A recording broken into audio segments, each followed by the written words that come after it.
I thought I was a happy family man until I found a mysterious suitcase while cleaning the garage, filled with evidence of my wife's affair. Those sweet notes and receipts from unfamiliar cities. Every detail stabbed me like a knife.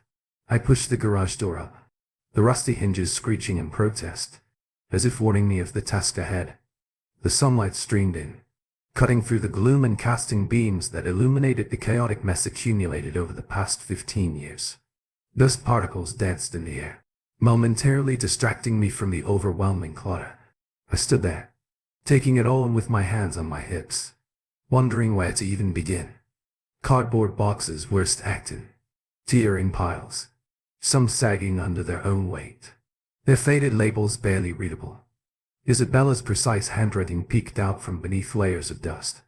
Christmas decorations, tax records from 2018, Western elementary art projects. Each one, a relic of years that felt like a lifetime ago. I pulled on a pair of old work gloves, muttering under my breath, might as well get started. Isabella had kissed naked by that morning, her lips cool and quick as if she had somewhere more important to be. It was just another conference, she said. 3 days in Chicago, marketing the same excuse she used for Denver last month. Seattle, the month before. I grabbed the nearest box, marked winter clothes, and yanked it free. The damp cardboard, weakened by last winter's rains, split open, sending sweaters, scarves and moth-eaten coats tumbling to the concrete. A cloud of dust rose, making my eyes water great. I knelt, feeling the familiar ache in my knees, a reminder that I wasn't 30 anymore. I'd been that age when I married Isabella, when I became stepfather to her, then 5-year-old daughter, Jenna. Now at 45, my body betrayed me more often. And Lily was a 20-year-old college sophomore, leaving the house emptier than it had ever felt. Footsteps crunched on the gravel outside. I glanced up, surprised to see Lily standing in the driveway. She had one strap of her backpack slung casually over her shoulder, her car keys dangling from her fingers. She wore ripped jeans and an oversized university sweatshirt, her dark hair pulled back in a messy bun. Even in the harsh light of the morning, I could see traces of Isabella in her, a fact that used to warm me, but now felt unsettling. Cleaning out the garage. Finally, she said, a half smile playing on her lips. There was something guarded in her tone, as if she already knew what I'd find. Your mom's been on my case about it, I replied, standing and brushing off my jeans. Figure I'd surprise her while she's away. Right, the Chicago thing. Her eyes shifted to the side for a moment before landing back on me. Need any help before I head to class? I shook my head. Nah, I've got it. Unless you want to go through your old stuff before it hits the dumpster. She laughed, but it came out, voiced hollow. Please throw it all out. Just maybe double check with Mom before you get rid of anything important. I nodded. Of course. Lily lingered for a moment, her keys jingling nervously, before turning away. She climbed into her car, a vehicle I helped her choose and pay for, and gave me a small wave as she backed out. I waved back, feeling a pang of sadness and something darker, something bitter. Lily had been my daughter in every way that mattered. I raised her, guided her through scraped knees and heartbreak.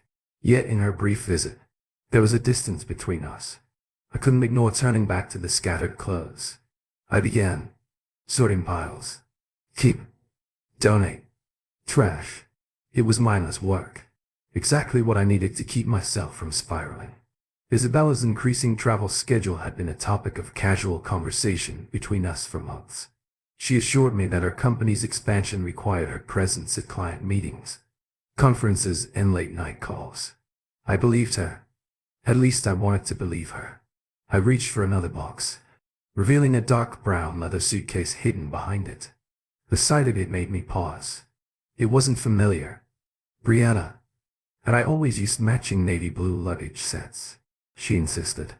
We bought a few years ago.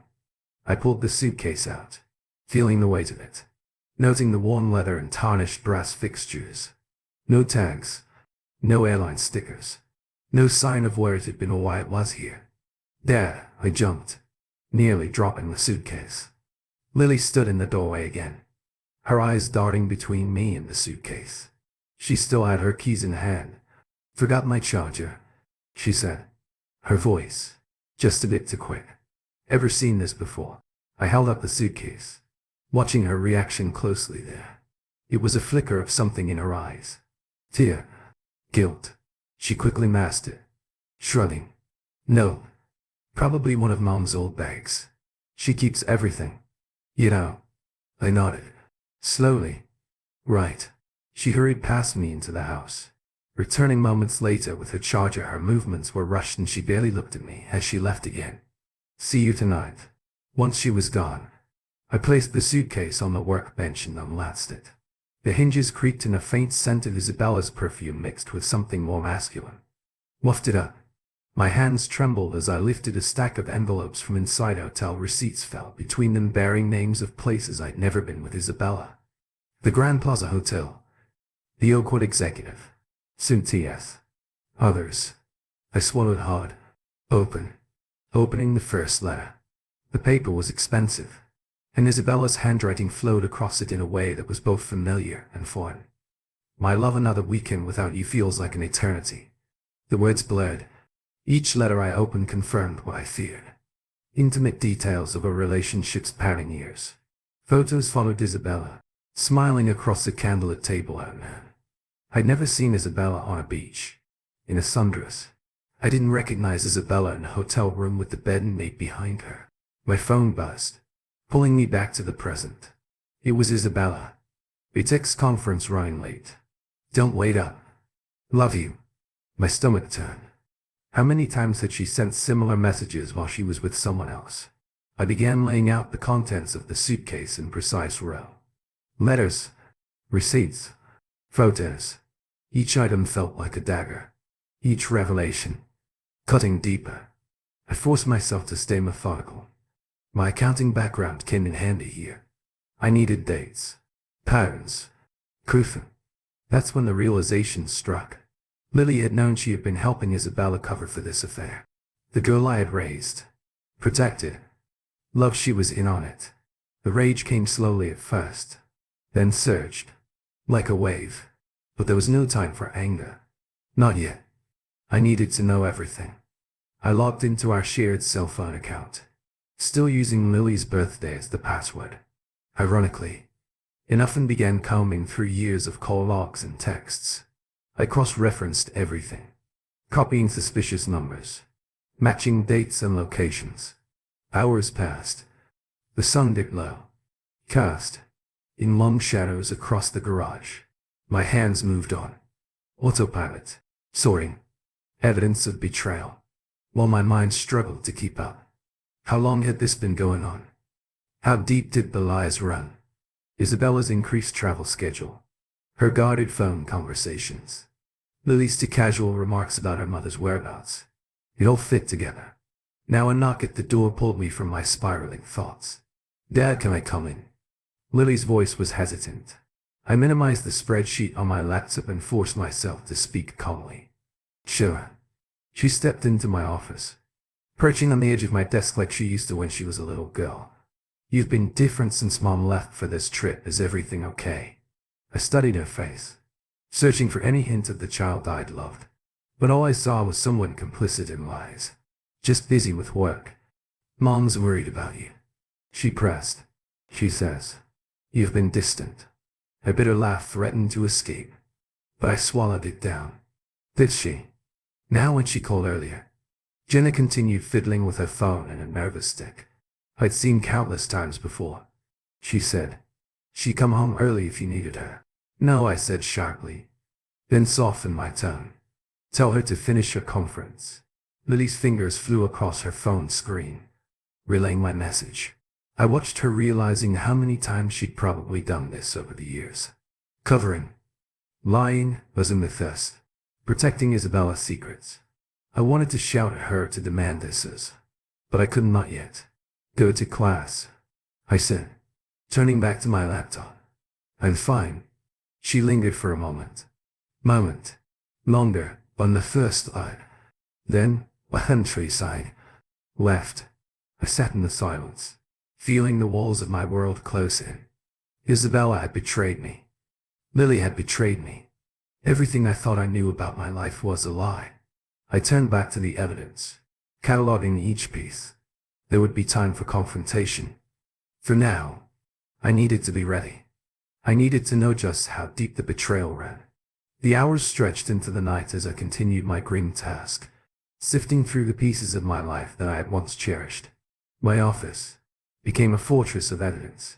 Each letter, each receipt, each photograph, a testament to a reality I never imagined existed. I knew I should sleep, knew my exhaustion was clouding my mind. But every time I closed my eyes, the images resurfaced. Isabella, smiling at another man. Lily, covering for her mother with a practiced ease that I hadn't noticed or perhaps refused to see by midnight. I had a rough timeline. 5 years. At least 5 years of lies. Layered upon lies. Carefully disguised as missed trips. Conferences. Client meetings. I had all the proof I needed to confront Isabella when she returned. But the confrontation would be more than a simple outburst. It had to be. There was too much at stake now. I turned to my laptop, logging into our shared financial accounts. Isabella had always left the finances to me, trusting that I would keep everything in order. Ironically, it made this part of my investigation easier. I combed through credit card statements, noting charges that didn't add up: dinners at high-end restaurants, when she was supposed to be at meetings, jewelry, purchases. I'd never seen hotel bills in cities where she claimed to be elsewhere. I had each piece to a growing file. The rage simmered beneath the surface, but I forced myself to remain calm. I had to think clearly. Emotions were dangerous, blinding. I had to focus on facts, on evidence. I had to build a case, not for court, but for myself. This wasn't about revenge. It was about clarity. It was about understanding. Understanding how my life had become a lie and what I needed to do to reclaim it. The next day, I moved through the motions of my routine. Like a ghost, I went to work, nodded at colleagues and pretended everything was normal inside. I was screaming. Every interaction felt surreal. How many people around me had secrets, like mine? How many smiled, unaware that their lives were built on fragile foundations ready to collapse at any moment? When I returned home, the house felt emptier than ever. Lily wasn't back yet and Brianna wouldn't be home for another 2 days. I had time. I needed time. I went to the garage, the scene of my discovery, and stood in the doorway, letting the memories flood back. It was there that everything had changed. It was there that my life had unraveled. I walked back to the suitcase, now neatly packed away in my office, and placed my hand on it. This simple object had held the power to destroy everything. It was just a thing, a collection of leather and brass. But what it contained was a weapon. I felt its weight, and the crushing realization that everything I had believed was false that night. I couldn't sleep. I tossed and turned, haunted by questions with no answers. What had Isabella felt when she kissed me goodbye, knowing she would see someone else hours later? Did she feel guilt, regret, or was it all routine by then? A practiced lie, so deeply ingrained that it had become second nature. And Lily, what had she been told? How had she justified her part in the deception? Morning came too quickly, and with it, a new wave of exhaustion. My phone buzzed on the nightstand. I didn't want to look, but I knew I had to. It was Brian. Another cheerful text: just finished the morning session. Can't wait to be home. Miss you. The anger surged again, and I deleted the message without responding. I spent the day researching divorce lawyers, making notes and compiling my case. Isabella had signed a prenuptial agreement. When we married, a fact I had nearly forgotten. She had insisted it was unnecessary, that our love was all the security she needed. How hollow those words felt. Now in the afternoon, Jenna came home. She was quieter than usual, and I could see the tension in her shoulders. The way she avoided my eyes, it confirmed what I already knew. She was part of this. She'd been part of it for a long time. I wanted to confront her, to force her to explain, but I held back. Not yet. I needed more information. I needed to understand why she had chosen to betray me too. "Hey, Dad," she said, hesitantly, lingering in the doorway of my office. I looked up, careful to keep my expression neutral. "Hey, how was class?" She shifted her weight from one foot to the other. "Fine. Busy. You know?" There was an awkward silence between us. It used to be filled with laughter, with easy conversations about her day. Now it was a chasm. Neither of us knew how to cross as everything. "Okay?" she asked, her voice soft. I wanted to tell her the truth, to lay it all out and watch her reaction. But I couldn't. "Not yet. Just tired," I said. "What, Tay? Did a lot?" She nodded, her eyes darting to the floor. "Okay. Well, if you need anything." She left before I could respond, and I watched her go, feeling the weight of all the things left unsaid. How much did she know? How deep did her involvement go? These questions circled in my mind, refusing to let me rest the next day. I continued my investigation. I dug deeper into Isabella's emails, her social media accounts, anything that might give me more context. I found more messages, more photos, more evidence of a life. I wasn't a part of. The man's name was David. He was a consultant, a smooth-talking professional with a polished smile and a perfect resume. I studied every detail I could find about him, building a mental profile. He was everything. I wasn't flashy, charismatic, charming. I wondered what he had that I didn't. What had drawn Isabella to him? By the evening, I was drained. The weight of everything was crushing me, but I refused to let it break me. I had come too far. I was sitting in the living room, staring blankly at the television, when Lily walked in. She hesitated, then sat down across from me. "Dad, can we talk?" Her voice was small and sure. I turned off the TV and faced her. "Sure." She twisted her hands together, a nervous habit from childhood that I hadn't seen in years. "You've been different lately. I'm worried about you." The irony was almost too much. "Why would you be worried?" "Because you're my dad," she said, her eyes wide and pleading. "I care about you." The words stung. I wanted to believe her. I wanted to believe that some part of our relationship was real. But how could I find Jenna? I said, my voice flat. "Just tired." She nodded, but I could see she didn't believe me. She opened her mouth to say something else, but stopped herself instead. She stood and walked away, leaving me alone once more. I spent that night in my office, staring at the suitcase, at the mountain of evidence I had compiled. I knew what I had to do when Isabella returned. Everything would come out. The lies, the betrayals, the secrets. They would all be exposed. But I wasn't sure what would come next. I wasn't sure if I was ready for the aftermath. As I sat there in the darkness, I realized something important. The man I had been, the trusting, loving husband and father, was gone on. He had been destroyed by their lies. In his place was someone harder, colder, someone who was ready to do whatever it took to protect what was left of his life. I leaned back in my chair, feeling the weight of the past pressing down on me. Tomorrow would come, and with it, a reckoning. I would face Isabella and Lily. I would demand answers, and then I would decide what came next. The day Isabella returned home was gray and overcast, fitting for what was to come. I heard the familiar hum of her car in the driveway. Just before 6, the tears crunching over gravel. My heart pounded as I sat in my office, staring at the pile of evidence on my desk. I had prepared for this moment, but now that it was here, I wasn't sure how it would go. Would she deny it?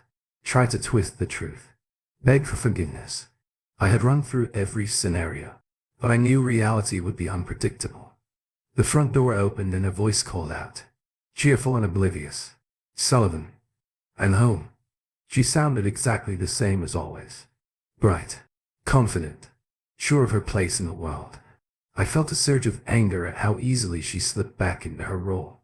I stayed silent, listening to the sound of her heels clicking on the hardwood floor as she moved through the house. "You must be in the office," she said, her voice closer. Now I can't wait to tell you about the conference. She appeared in the doorway, dressed impeccably. As always. Her hair, perfectly styled makeup. Flawless. She stopped short when she saw me, her smile faltering. Why are you sitting in the dark, she asked, flipping on the light. Close the door, I said. My voice was low, steady. A flicker of something crossed her face. Uncertainty. Maybe fear, Ethan. What's going on? Close the door. She did. Slowly. Her eyes never leaving mine. You're scaring me, she said, taking a cautious step closer. Sit down, I said, gesturing to the chair across from my desk. I leaned forward, pushing the pile of evidence toward her. Let us talk about this. Her eyes darted to the pile, then back to me.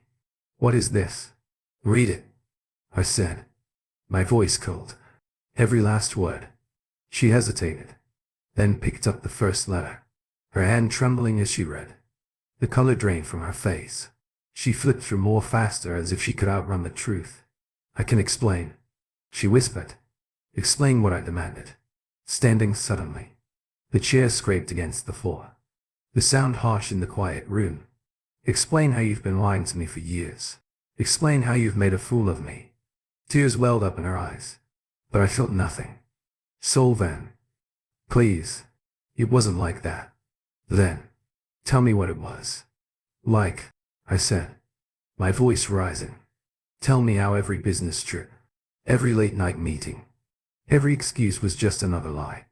She tried to reach for me, but I stepped back. Don't touch me. Her hand dropped and she crumpled into the chair. It was complicated. I laughed. A harsh, bitter sound. Complicated. You've been having an affair for years. How is that complicated? She wiped at her eyes, smearing her mascara. I never wanted to hurt. You didn't want to hurt me. I slammed my fist on the desk. You've been hurting me every day. Every moment you lied to my face. It wasn't all lies, she said, desperately. I loved you. I still love you. Love, the word tasted like ash. You don't know the meaning of the word. Love doesn't do this. Love doesn't betray. Air streamed down her face. I never wanted this to happen. Spare me. The excuses, I said, cold and hard. Was it worth it? All those years of sneaking around, lying to my face, dragging Lily into this mess. At the mention of Lily's name, she flinched. She didn't want to lie to you, Brianna said. I made her promise. Of course you did, I said, my voice dripping with disgust. You ruined too. She's been lying to me for years. Because of you. She was scared, Isabella said. She didn't want to lose you. She lost me the moment she chose to lie, I said. You both did, Isabella sobbed, but I felt no sympathy. What do you want me to say? She asked, her voice breaking. Now I'm sorry that I made a mistake. I am. I did. But it doesn't change how I feel about you. How you feel? I shook my head. This isn't about feelings. This is about lies, years of them. She reached for me again, and this time I let her hand was cold, trembling. Please, Ethan, don't do this. We can fix this. We can go to counseling. There's no fixing this, I said, pulling away. There's nothing left to fix. I picked up a folder from the desk and handed it to her. These are divorce papers. You're going to sign them. Her eyes widened. Divorce, Ethan? No, please think about Lily. Think about our family. Our family, I said, the words cutting through me. You destroyed our family. You and him. David, she whispered, and the sound of his name was a knife to my heart. Yes, David. The man you've been sneaking around with, the man you chose over your husband, over your daughter. I didn't choose him, she said, her voice desperate. It just happened. No, I said, firmly. It didn't just happen. You made choices. Every time you lied to me. Every time you looked me in the eye and said, you loved me. You made a choice. She buried her face in her hands, sobbing. I watched her unmoved. The woman I had loved. The woman I had trusted with. Everything was a stranger to me now. Sign the papers, I said again. after what felt like an eternity. She nodded. Okay. She picked up the pen and signed her tears, falling onto the pages. When she finished, she looked up at me, her eyes red and swollen. What happens now? I said, taking the papers and placing them back in the folder. Now you leave. You take what you brought into this marriage and you leave. She stared at me as if she couldn't believe what she was hearing. Ethan. Please don't, I said, my voice hard. Don't beg. Don't try to make this into something it's not. You made your choices now. Live with them. She stood slowly, her legs unsteady. Where am I supposed to go? I don't care, I said. Call David. I'm sure he'd be happy to take you in. Her face crumpled, and she turned away. I watched her walk out of my office.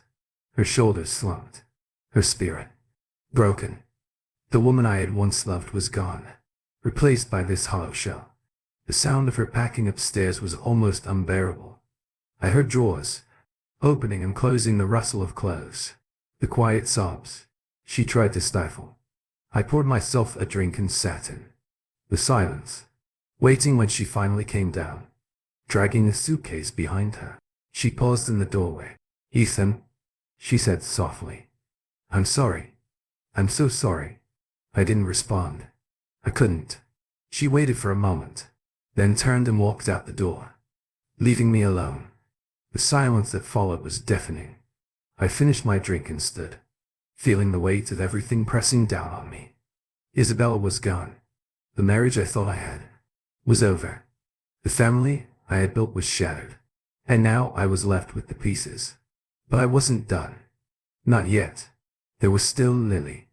There were still truths to uncover, wounds to confront. The reckoning wasn't over. I walked to the window and watched Isabella's car pulled away. She didn't look back. I turned away, ready to face what came next. This was just the beginning. The house was eerily silent after Isabella left. I sat for a long time, staring at the divorce paper she had signed, my mind numb. The weight of everything was almost suffocating, but I forced myself to focus. There was still one more person. I needed to confront Lily. She was at the center of this too. She had lied to me, covered for her mother, and now I needed to know why. The next day, I waited for her to come home from class. I went through motions of my routine. Work, emails, calls, even a quick trip to the grocery store. But I was just passing time, counting down the minutes when I heard her key in the lock that afternoon. My heart pounded in my chest. This conversation would change everything, and I wasn't sure I was ready for it, but it had to be done. Hey, Dad, she called out as she stepped inside. Her voice was hesitant, as if she could sense the tension in the air. I'm in the kitchen, I replied, keeping my tone neutral. I heard her footsteps as she made her way toward me, each one echoing like a countdown. When she appeared in the doorway, I forced myself to meet her eyes. She looked tired, her hair pulled back in a messy ponytail, her shoulders hunched. We need to talk. Okay. She sat down at the kitchen table, her hands clasped in front of her. What's going on? I didn't answer right away. Instead, I placed the stack of evidence in front of her. The letters, the receipts, the photograph. Laughed as her eyes widened, and I saw the color drain from her face. She reached for the pile with trembling hands, flipping through it as if hoping it wasn't real. You knew, I said, my voice low and steady. Didn't you? Tears filled her eyes and she looked up at me. Her expression, what of raw pain, Dad? Don't call me that, I said, my voice harsh. Not right now. She flinched as if I had struck her. I didn't want to lie to you, she whispered. But you did, I said. For years, you helped her lie to me. You covered for her. Why, Lily? She wiped at her eyes, but the tears kept coming. Because she made me promise, she said, her voice breaking. She said, if you found out, you'd leave us, that we'd lose everything.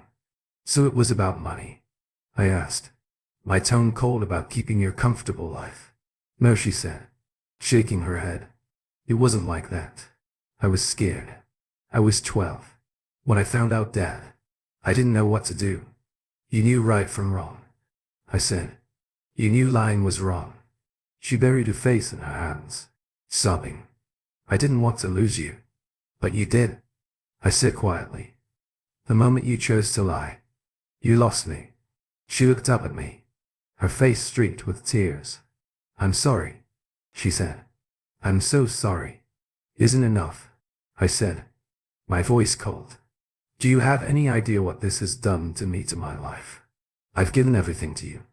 I've been there for you every step of the way. And this is how you repay me. I never wanted this, she said, her voice trembling. I never wanted any of this then. Why? I demanded. Why did you keep lying? Why did you keep helping her? Because she was my mom, she said, her voice raw. She was all I had. I thought if I just kept quiet, if I just did what she asked, everything would be okay. It's not okay, I said, my voice hard. It will never be. Okay. She reached for me, but I pulled away. Please, she said, her voice desperate. I love you, my dad. You've always been my dad. I shook my head. I don't know who you are anymore. Her shoulders shook as she sobbed. I'm still me, she said. I'm still your daughter. I felt a surge of anger. Are you? I demanded. I've been thinking about that a lot. Are you really my daughter? She stared at me, her eyes wide with fear. What do you mean?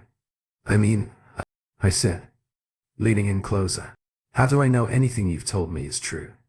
How do I know you're even mine? She recoiled as if I had slapped her. You raised me, she whispered. You're my dad. Raising someone doesn't make them blood, I said, my voice cold. Open your mouth. What? She asked, confused. Open your mouth. I held up a DNA test kit. The packaging, stark and clinical in the harsh light of the kitchen. We're going to find out the truth. Dad, this is insane, she said, backing away. You can't. You're going to do this, I said, my voice like steel. Or I'll ask your mother about David. Her eyes widened and I saw the fear in her. You know about him? Of course.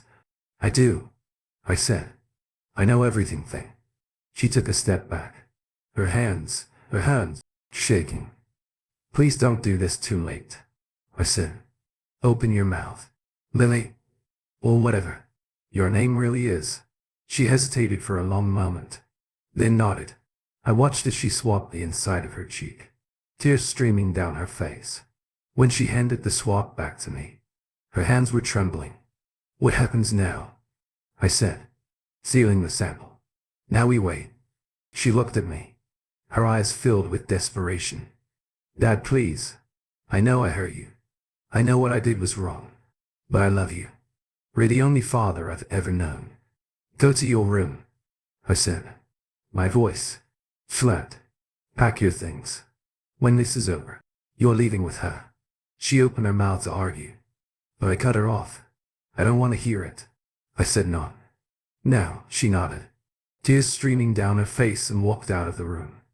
I watched her go, feeling nothing but a cold emptiness. She was gone. Isabel was gone. Everything I thought I had was gone. I spent the next few days waiting for the test results, throwing myself into work and my preparations. I spoke with my lawyer, prepared my financials, and tried to distract self from the gnawing pain in my chest. When the results finally came in, I opened the email with trembling hands. The answer was there. Clinical and devastating probability of paternity. 0. I stared at the words, letting them sink in. I had known deep down, but seeing it confirmed in black and white was still a blow. My phone buzzed. It was Lily, her name flashing on the screen. I didn't answer. I couldn't. I poured myself a drink and stared out the window, watching the rain fall. Everything was different. Now everything had changed, and there was no going back. Rain poured in sheets that night, hammering against the windows and drenching the world outside. I sat in my office, the glow of the laptop top screen casting harsh shadows around me. The DNA results stared back at me, each word cutting deeper than the last probability of paternity. Zero, the finality of it was crushing. I had known since finding the letters, but seeing it confirmed in clinical terms made it real. Lily wasn't mine. Not biologically. Anyway, she had never been.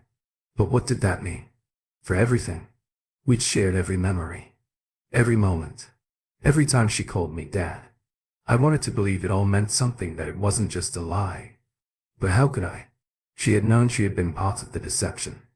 And Isabella had kept this secret for years, feeding me a carefully constructed narrative. I had been their fool. I clenched my fists, feeling the rage boil up again. I wouldn't let this break me. I wouldn't let them win. They had destroyed the life I thought I had. So now I would destroy what they had built on their lies. The next morning, I called my lawyer. Richard. Ellis. I need to move forward with everything, I said. My voice hard and cold. Divorce proceedings. Asset protection. Everything we discussed. Ellis's tone was calm. Professional stood. We can file immediately. Do you have the evidence ready? It's all ready, I said, glancing at the meticulously organized folders and digital files on my desk. I had spent the past few days compiling everything. Every piece of proof. Every document that painted the full picture of Isabella's betrayal. Good, Ellis said. I'll set up a meeting for tomorrow. We'll go over everything.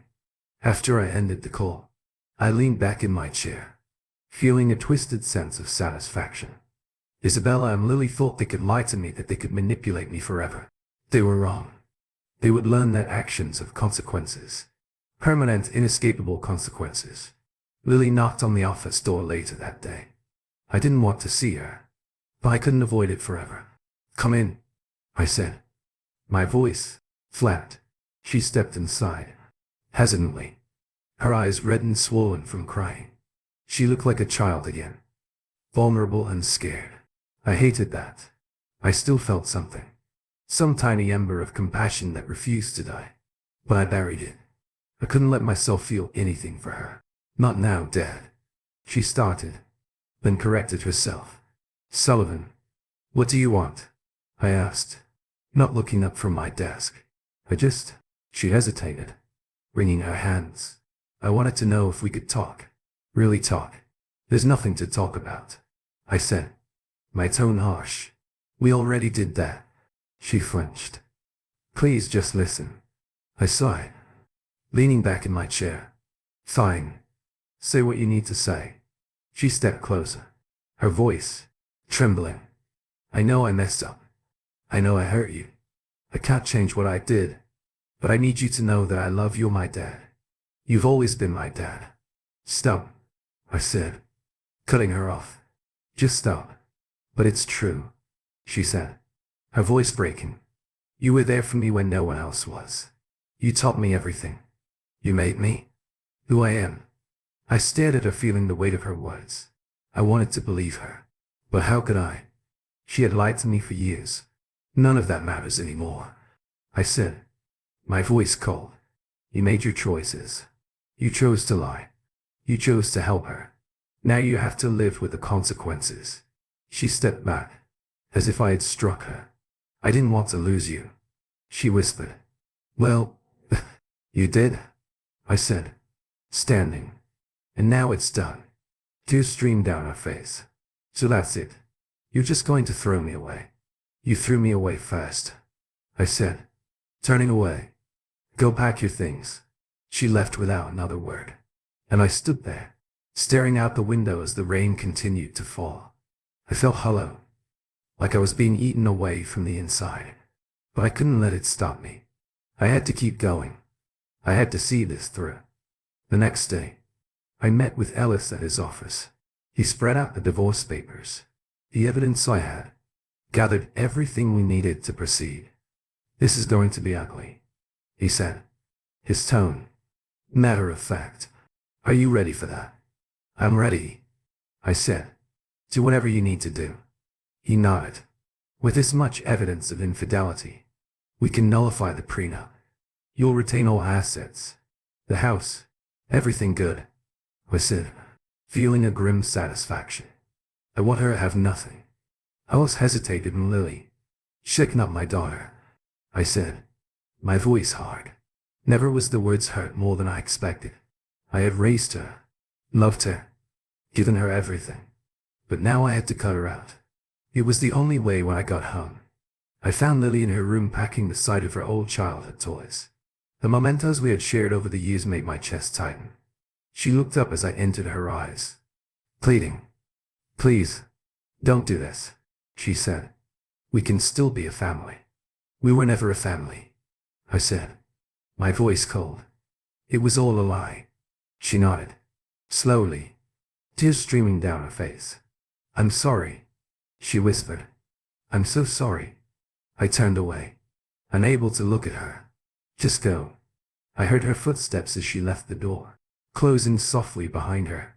I stood there for a long time, staring at the empty room. Everything felt wrong. Everything felt broken. But there was no going back that night. I opened a bottle of whiskey and drank until the pain dulled. I thought of Isabella, of Lily, of the life we had built together. It was gone now, shattered beyond repair. Now all I could do was pick up the pieces and move forward. But I would make sure they felt it too. I would make sure they paid for what they had done, no matter what it took. The day after Lily left was the beginning of a new chapter. A chapter I never wanted to write, but now felt compelled to finish. My life had been torn apart, and I couldn't simply let it end there. I had to make Isabella and Lily face the consequences of their actions. They had built their comfortable lives on my trust, my love, my sacrifices. Now they would learn what it meant to lose everything. I started by meeting with Alice. Again, he was already working on the divorce proceedings, but there were more steps to take, more threads to pull. I want a full audit of our accounts. I told him anything that can be traced to her affair. Hotel stays, gifts, expenses. I want it documented. Alice nodded, his pen moving quickly across his notepad. We can do that. And what about Lily? What about her? I asked, my voice flat. He paused, studying me carefully. You've made it clear that you're cutting ties. But legally, there's no obligation to provide for her now. No tuition payments. No financial support. She can go to him, I said bitterly, to her real father. Ellis didn't respond, and I knew he was judging me. I didn't care. Compassion had no place here anymore. I'll handle it, he said, finally, closing his notebook. I spent the next few days in a haze of paperwork and meetings, setting the stage for what was to come. I liquidated joint accounts, transferred assets, and secured what was mine. Isabella would leave this marriage with nothing. She had used my trust as a weapon. Now I would take away the security. She had always counted on the house, the investments, everything we built together. I would keep it all. She would see what it felt like to have nothing but the lie she had spun while I worked. I blocked out every attempt at contact. Brianna called repeatedly. Her messages, ranging from pleading to angry. Lily tried to. Every text, every voicemail was ignored. They had made their choices. Now they would live with them one evening. As I sifted through years of bank statements, there was a knock at the door. I didn't want to answer it. I was exhausted, drained, but something compelled me to get up when I opened the door. I found Louie standing there. She looked different, older. Somehow her eyes were red, her face pale. She wasn't carrying any of her things. She looked lost. Please, she whispered, her voice raw. Just talk to me. I stepped aside, letting her in. She walked to the living room, glancing around as if seeing it for the first time. This was home, she said softly. I don't know what happened. What happened? I repeated, my voice shocked. You lied to me over and over again. I was scared, she said, her hands trembling. I didn't know what else to do. Stop saying that, I snapped. You were old enough to know better. You chose to lie. You chose her over me. She's my mother, Jenna said, her voice breaking. What was I supposed to do? You were supposed to tell the truth, I said. You were supposed to care enough to be honest. She nodded, slowly, tears streaming down her face. I did care. I do care. But I didn't want to lose. You lost me. The moment you chose her lies. I said, my voice cold. There's no going back. She sat down on the couch, her shoulders slumping. I don't know what to do, she said, quietly. Mom's falling apart. We're losing everything. I crossed my arms, feeling nothing but content. You're just starting to feel what I felt for years. She's sick, Jenna said, her voice trembling. She's coughing up blood. We can't afford a doctor. I forced myself to stay calm. You think I'm going to help you? Now after everything you did? I'm not asking for me, she said desperately. I'm asking for her. I shook my head. You made your bed. Both of you now. Lie in it, she said, her eyes blazing with desperation. You are my dad, she said, her voice raw. You still are no, I said. I'm not. She stared at me for a long moment, then turned and walked to the door. I'm sorry, she whispered, arid as she opened it. I'm sorry for everything. When she was gone, I sat down heavily. Her words echoed in my mind, but I pushed them away. I couldn't let myself feel anything for her. Not now. Not after everything. The next few days were a blur of meetings and legal maneuvers. Alice was efficient, cutting off every avenue Brianna might use to claim anything from me. The house was legally mine. The accounts locked down. Her lawyer tried to fight it, but there was too much evidence. The court was on my side by the end of the week. Isabella had nothing but the clothes she'd taken with her, and a few personal belongings. I heard through mutual contacts that she and Lily were staying in a run-down apartment on the other side of town. I didn't care. I didn't want to know. The part of me couldn't help it. Part of me wanted to see just how far they'd fallen. So one night I drove by. The building was a 4-story walk-up, paint peeling from the walls. The entrance, littered with trash. I parked across the street, hidden in the shadows, and watched through a cracked window. I saw Isabella, sitting at a small table, her head in her hands. Lily was pacing, her face drawn and tired. It was a sight. I never thought I'd see the two of them reduced to this. I should have felt satisfaction, but all I felt was emptiness. My phone buzzed with a text. It was from Lily. I don't know how she got my new number, but the message was simple. We're sorry. We're so sorry. I deleted it without responding. The next morning, I met Alice at the courthouse. Isabel was there, pale and frail, flanked by her lawyer. When the judge ruled red in my favor, granting me everything, she broke down. I watched without blinking. She had taken so much from me. My trust, my family, my sense of self. Now it was her turn to lose. After the hearing, as we filed out of the courtroom, she approached me. Sullivan, she said, her voice shaking. Please don't do this. It's already done, I said, walking past her. She reached for my arm, but I pulled away. You can't just walk away, she said, desperately. We were a family. No, I said we weren't. I left her standing there, tears streaming down her face as I walked to my car. I felt the weight of everything pressing down on me, but I couldn't let it break me. I had to keep going. I had to finish what I started that night. I poured myself another drink and sat in the darkness. I thought of Isabella and Lily, of everything. We'd been through everything. We'd lost. It was all gone now, and there was no getting it back. I raised my glass to the emptiness, to consequences. I said and drank. I thought, severing all ties would bring me peace. I thought, seeing Isabella and Lily lose everything, watching their lives unravel, would give me some measure of closure. But if anything, the silence that followed was suffocating every night. I poured myself a drink and sat in the dark, waiting for some feeling. Anger, satisfaction, regret. But nothing came. The emptiness was a heavy, oppressive weight. Alice called one afternoon with news I had been expecting. She's filed for emergency financial relief, he said, his tone brisk. Her lawyer claimed she's destitute. I'm not surprised, I said. How did the court respond? They denied it, he said, a hint of satisfaction in his voice. given the evidence you presented. She has no claim. I nodded, feeling a hollow sense of victory. Isabella had played her hand and she'd lost anything else. Lily contacted me, Ellis said, hesitating. She wants to speak with you. I clenched my jaw. No, she seemed desperate. He continued, ignoring my dismissal. She said, Isabella's health is getting worse. Not my problem, I said, my voice cold. Ellis, sigh, you're within your rights to refuse. But Ethan, maybe it's time to. Don't, I snapped. We've got over this. I'm done, understood? He said quietly. I'll handle it. I ended the call and stared at the phone.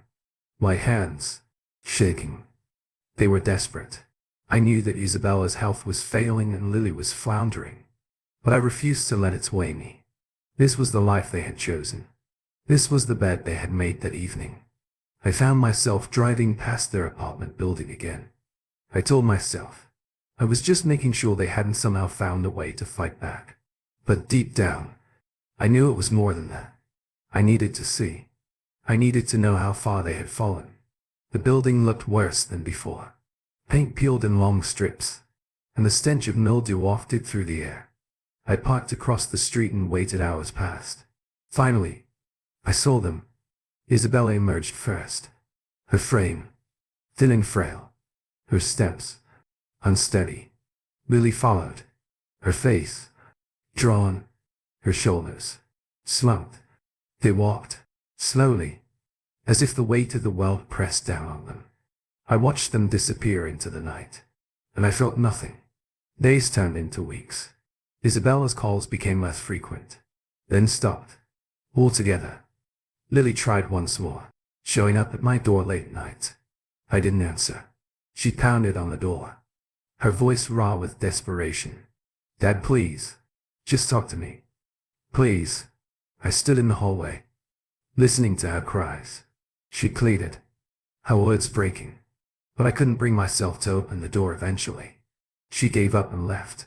I watched from the window as she walked away, her steps slow and defeated. For a moment, I almost went after her almost.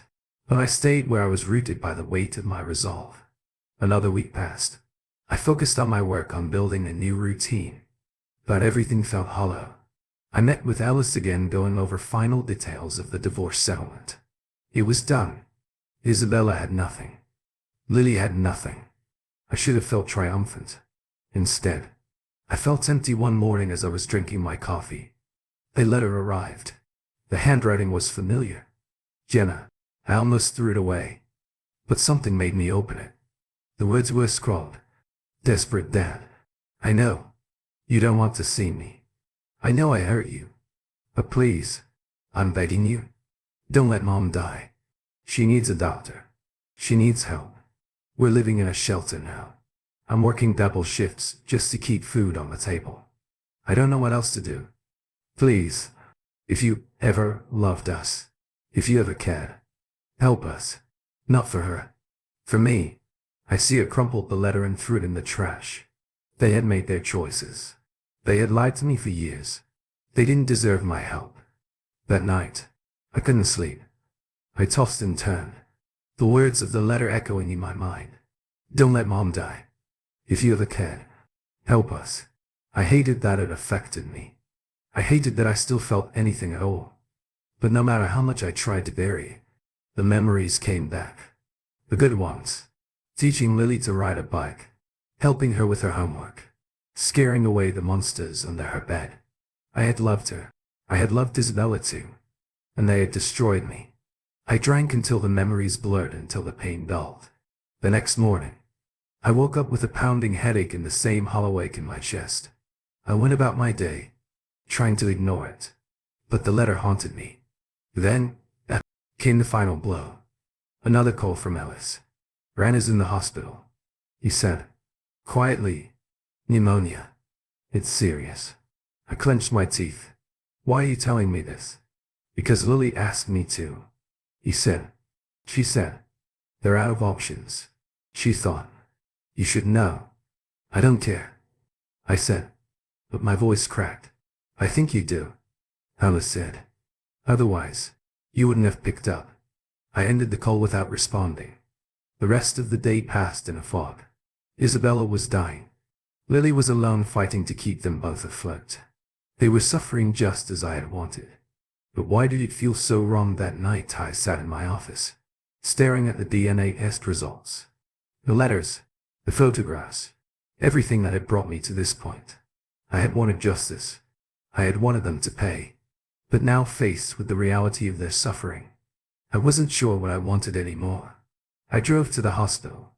I told myself I was just curious that I needed to see it for myself. When I arrived, I found Lily in the waiting room, her head in her hands. She looked up as I approached. Her eyes, red and tired for a moment. There was hope. Her eyes. Dad, I'm not here for you, I said, my voice hard. She nodded, the hope fading. I know, is she? I couldn't finish the question. She's bad, Jenna said, her voice trembling. They don't know if she'll make it. I stared at the floor, my fist clenched. This wasn't what I wanted. I wanted justice, not this. What do you want from me? Help, she whispered. Please. I walked away without answering. I couldn't do it. I couldn't let myself care. But as I reached the doors, I stopped. I stood there for a long time, torn between the man I wanted to be and the man I had become. Finally, I turned around. Turning back toward the hospital was the hardest decision I'd made since this nightmare began. Every step felt heavy, like wading through quicksand. I found myself standing outside Brianna's room, staring through the small window in the door. Machines beeped rhythmically. An IV line snaked into her arm. She looked frail, so different from the woman I had once known, the woman who had shattered me with her lies. Lily sat at her mother's bedside, holding her hand. She looked up and saw me through the window. Our eyes met, and for a moment, I saw the little girl who used to run to me when she was scared. The girl who called me Dad with such innocence and love. I couldn't reconcile that memory with the pain she had caused. But as I watched her now, I saw something else too. Desperation, fear, and a love that hadn't disappeared. Despite everything, I opened the door. Slowly, the smell of antiseptic filled the air. Lily stood, wiping her eyes. She's not doing well, she said, her voice small and broken. I nodded, but said nothing. I approached the bed, looking down at Isabella. Her breathing was shallow, her face pale. Seeing her like this twisted something inside me. I had wanted her to suffer, to feel the weight of what she had done. But now standing here, it felt wrong. Lily stepped closer. I'm sorry, she said. Again, tears streaming down her face. I know I keep saying it, but I am. I'm so sorry. I closed my eyes, trying to shut out the memories, the pain, the betrayal. It's too late, I whispered. I know, she said, her voice breaking. But I'm still sorry. I turned to face her. Why, Lily? Why did you lie to me for so long? She shook her head, choking back. Hey, so baby, I didn't know what else to do. I was scared. I was a kid and then I just kept lying. I thought I would protect you. I thought it would make things better, I said, my voice rising. Look where it got us. I know, she said, her shoulders slumping. I know. Silence filled the room, broken only by the steady beeping of the machine genes. I stared at Isabella, the woman I had loved, the woman who had betrayed me in the deepest way possible. I had spent weeks hating her, plotting her downfall. But now, what was left? She was a shell of herself. She had already lost everything. And so, I don't know what to do anymore, I admitted, the words slipping out before I could stop them. Lily reached for my hand. I wanted to pull away, but I didn't. Her grip was weak, trembling. I do, she said, quietly. We tried to move forward. We tried to be better. I know I don't deserve it. But please, just give me a chance. I looked at her. Really, looked at her and saw the pain. The guilt, the regret etched into every line of her face. She was broken. Just like me. Maybe more. I didn't know if I could ever forgive her or Isabella, but for the first time, I saw that maybe letting go of the anger was the only way to find a shred of peace. I turned back to Isabella. Her eyelids fluttered and she let out a soft, ragged breath. I remembered the good moments. The laughter. The love. The life we had built together before it all fell apart. I leaned in. Close. My voice low. I hope it was worth it, I said. I didn't know if she could hear me, but I had to say it. Lily. Squeeze my hand. Please, Dad, she whispered. I don't want to lose you two. I pulled my hand away and stepped back. I need time, I said. My voice died. I don't know if I can ever forgive you, either of you, but I need time. She nodded, tears spilling down her cheeks. I understand. I left the hospital that night, unsure of what would come next. I had been so focused on revenge, on making them suffer, that I hadn't thought about what came after. The emptiness was still there, but it wasn't as consuming. For the first time in weeks, I felt a flicker of something else. Uncertainty. Yes, but also possibility. Over the next few days, I tried to find a balance. I met with Ellis to finalize the divorce, ensuring that Isabella would have enough to survive, just enough to keep her afloat. It wasn't out of compassion. I wasn't there yet, but it felt like the right thing to do. Lily continued to reach out, and I allowed small cracks in the wall I built around myself. I didn't know if I could ever trust her again, but I had to try. She was still in some way my daughter. Isabella's health improved slowly. I visited a few more times, staying on the periphery, watching as she fought to recover. There were no words between us, just a silent acknowledgement of what we'd lost and what could never be repaired. When she was released, she and Lily moved into a modest apartment, a far cry from the life we once had. I offered nothing more than what was legally required. That was all I could manage. Months passed. The pain didn't go away, but it dulled. I found a new routine, one that didn't revolve around anger or vengeance. I saw Lily occasionally, carefully, like someone approaching a wild animal. We talked hesitantly at first, then with more ease. I would never forget what she had done, but part of me still wanted to believe in the bond we'd once shared. One evening, she asked me to dinner. I almost said no, but something stopped me. Okay, I said, my voice rough. Let's try at the restaurant. We talked about nothing important: the weather, her classes, small things. But it was a start. As we left, she hugged me. It was awkward, hesitant, but it was real. Thank you, she whispered. I didn't say anything. I didn't know what to say. As I walked away, I felt a small measure of hope.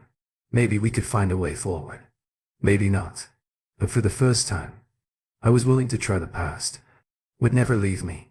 It would always be there, a dark shadow on everything we had been. But I couldn't let it consume me anymore. Isabella and Lily had made their choices, and so had I now. It was time to see what came next. Thank you for listening to today's stories. If you enjoyed listening, please like and subscribe if you haven't done so already. Also, leave a comment below to share your thoughts on what happened.